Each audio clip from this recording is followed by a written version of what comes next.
আসসালামু আলাইকুম রহমতুল্লাহি ওবরাকাতু। আলহামদুলিল্লাহি ওয়াহদাহ ওয়াসসালাতু ওয়াসসালামু আলা মান লা নাবিয়্যা বা'দাহ, আম্মা বা'দ। সুপ্রিয় দর্শক শ্রোতা ভাই বোনেরা, আজ আমরা এমন একটি জিকির, এমন একটি দোয়ার কথা বলবো যে জিকির এবং দোয়া জানে না এমন কোনো মুসলিম পৃথিবীতে পাওয়া কঠিন। বলতে গেলে আমরা সকলেই এই দোয়া, এই জিকিরটি জানি, এই বাক্যটি মুখস্থ আমাদের আছে, কিন্তু এই বাক্যের যে ওজন, এই বাক্যের যে ওয়েট, এই বাক্যের যে গুরুত্ব, সেটা আমরা হয়তো অনেকেই উপলব্ধি করতে পারি না। মুস্তাদরাকে হাকিমে আবু সাঈদ খুদরি রাদিয়াল্লাহু তাআলা আনহু থেকে বিশুদ্ধ সূত্রে বর্ণিত এক হাদিসে নবী করিম সাল্লাল্লাহু আলাইহি সাল্লাম ইরশাদ করেছেন, একবার আল্লাহর নবী মুসা আলাইহিস সালাতু ওয়াস সালাম আল্লাহর কাছে দরখাস্ত করলেন, আল্লাহর কাছে আবেদন পেশ করলেন। তিনি আল্লাহর সঙ্গে সরাসরি কথোপকথন করতেন, সেজন্য কালিমুল্লাহ বলা হয় তাকে।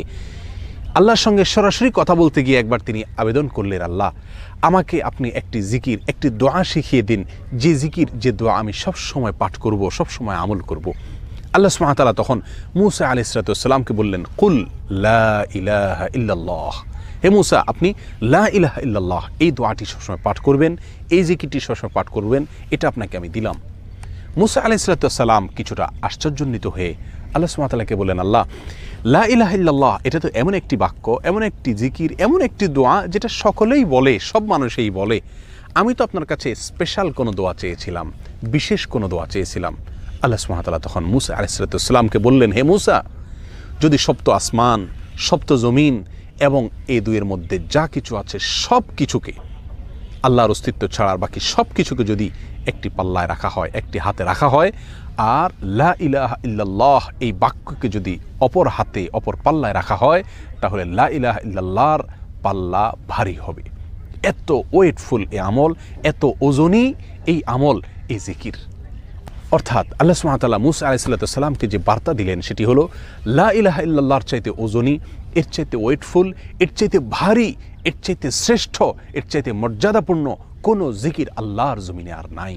প্রিয় বন্ধুগণ, মূসা আলাইহিস সালাতু ওয়াস সালামের জন্য সবচেয়ে স্পেশাল দোয়া হিসাবে, সবচেয়ে স্পেশাল জিকির হিসাবে আল্লাহ সুবহানাহু ওয়া তাআলা যে দোয়াটি নির্বাচন করলেন, যেটাকে সবচাইতে ওজনী আমল হিসাবে আল্লাহ সুবহানাহু ওয়া তাআলা স্পষ্টভাবে ব্যক্ত করলেন, সেটি হলো লা ইলাহা ইল্লাল্লাহ।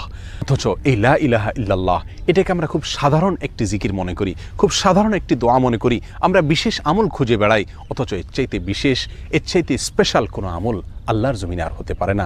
জিকিরের মধ্যে যত জিকির আছে, যত দোয়া আছে, যত আমল আছে, সমস্ত জিকিরের ভিতরে সবচেয়ে শ্রেষ্ঠ, সবচেয়ে ওজনী আমল, সবচেয়ে ওজনী জিকির হলো এই লা ইলাহা ইল্লাল্লাহর জিকির। মিজানের পাল্লায় কিয়ামতের দিন যখন আমার নেকামল মাপা হবে, তখন আমার নেকামলে শুধুমাত্র লা ইলাহা ইল্লাল্লাহ এর আধিক্য যদি থাকে, তাহলে ইনশাআল্লাহ আমার নেকামলে পাল্লা অনেক বেশি ভারী হবে।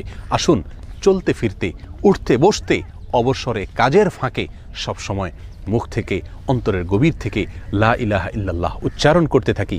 অন্তর পরিষ্কার হয়ে যাবে, অন্তরের ময়লা দূর হবে, অন্তরের পেরেশানি দূর হবে, অন্তরে আল্লাহ সুবহানাহু ওয়া তাআলার প্রতি আস্থা বাড়তে থাকবে, ঈমান বাড়তে থাকবে।